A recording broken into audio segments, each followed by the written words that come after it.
అందరికీ నమస్కారం. ఉమ్మడి ప్రకాశం జిల్లాలోని ఎర్రగొండపాలెం కాన్స్టిట్యున్సీకి ఒక ప్రత్యేక స్థానం ఉంది. ఇక్కడ వైసీపీ ఆవిర్భావం నుంచి కూడా ఎర్రగొండపాలెంలో వైసీపీ జెండానే రెపరెపలాడుతున్న సందర్భాలు మనం చూస్తూ ఉన్నాం.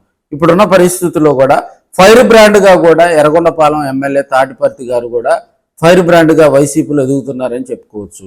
2019 నుంచి 2024 వరకు కూడా ఇక్కడ మాజీ మంత్రి ఆదిమూలపు సురేష్ గారు ఎమ్మెల్యేగా పనిచేయటం జరిగింది. అయితే ఆయన టైంలో అధికారం ఉన్నప్పుడు మాత్రమే ఆయన సొక్క ఇప్పి అక్కడ చంద్రబాబు నాయుడికి సవాలు వేసడం జరిగింది. మరి 2024 తర్వాత కూడా అధికారం పోయిన తర్వాత సొక్కా విప్పిన మంత్రి అడ్రస్ లేకుండా పోయాడు. 24 తర్వాత వైసీపీలో అక్కడ మార్పులు జరిగిన దరిమిలా మనకి తాడిపర్తి చంద్రశేఖర్ గారికి అక్కడ టికెట్ కేటాయించడం జరిగింది. 2024 ముందు తాడిపర్తి చంద్రశేఖర్ గారు కూడా అంత రాజకీయ నేపథ్యం ఉన్న కుటుంబం అయితే కాదు.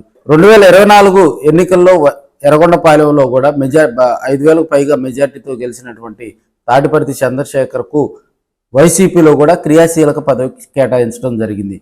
అప్పటి నుంచి కూడా దాదాపుగా ఎన్నికలు జరిగిన తర్వాత జరిగిన పరిస్థితులు, రాష్ట్రంలో పరిస్థితులన్నీ కూడా తెలుసు. వైసీపీ నాయకుల మీద కేసులు పెట్టడం, ఎమ్మెల్యేలకు నోటీసులు ఇవ్వటం, ఎర్రగొండపాలెంలో వర్గపోరు రావటం, అదేవిధంగా అక్కడ ఉన్నటువంటి తెలుగుదేశం పార్టీ ఇన్ఛార్జితో వైసీపీకి ఉన్నటువంటి కొన్ని విభేదాల కారణంగా కూడా కొంతమంది డైవర్ట్ అయినటువంటి సందర్భాలు అయితే మనం చూస్తూ ఉన్నాం. ఇప్పుడు అధికారం లేదు, అయినప్పటికీ కూడా తాడిపర్తి చంద్రశేఖరు ఒక ఎస్సీ కమ్యూనిటీకి చెందినటువంటి ఎమ్మెల్యేకు ఎంత ధైర్యమా అనే పరిస్థితిలో కూడా ఇప్పుడు ఉన్నటువంటి క్యాడర్ చర్చించుకునే స్థాయికి ఆయన వెళ్ళటం జరిగింది. లోకేష్ బాబు మీద కానీ, చంద్రబాబు నాయుడు కానీ, పవన్ కళ్యాణ్ కానీ, మెగా ఫ్యామిలీ కానీ, ఇతను మాత్రం ఎమ్మెల్యేగా ఉన్నటువంటి తాడిపర్తి మాత్రం విమర్శలు చేయటంలో వెనక తగ్గేదే లేదంటున్నాడు. ఈ మధ్యకాలంలో మెగా ఫ్యామిలీ మీద, అదేవిధంగా పవన్ కళ్యాణ్ గారి మీద, జనసేన మీద, అదేవిధంగా తెలుగుదేశం పార్టీలో ఉన్నటువంటి మంత్రి కానీ, ఎమ్మెల్యే కానీ, జడ్పీ చైర్మన్ కానీ, ఎవరైనా కానీ వాళ్ళ మీద చేసినటువంటి విమర్శలు సోషల్ మీడియాలో హాట్ టాపిక్గా సోషల్ మీడియాలో హల్చల్ చేస్తున్నటువంటి సందర్భాలు మనం చూస్తూ ఉన్నాం.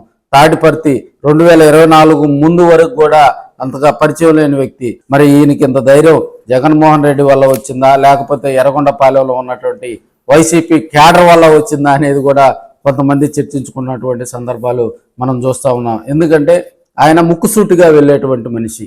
కార్యకర్తలు ఎప్పుడు కూడా కార్యకర్తలను అంటిపెట్టుకొని కార్యకర్తల సంక్షేమానికి కృషి చేస్తున్నటువంటి తాడిపర్తి చంద్రశేఖర్ ఇప్పుడున్న పరిస్థితుల్లో కూడా నెంబర్ 2 అందరూ కూడా వైసీపీకి జగన్మోహన్ రెడ్డి గారి పక్కనే ఉంటూ ఆయనతో పాటు ఏ కార్యక్రమంలో కూడా చురుగ్గా పాల్గొంటూ ఉన్నటువంటి తాడిపర్తి చంద్రశేఖర్ గారు వైసీపీలో నెంబర్ 2 స్థానానికి రావాలని, రాబోయే రోజుల్లో కూడా ఆయన మరిన్ని రాజకీయంగా కూడా మరిన్ని పదవులు అలంకరించాలని కూడా కోరుకుంటున్నాం.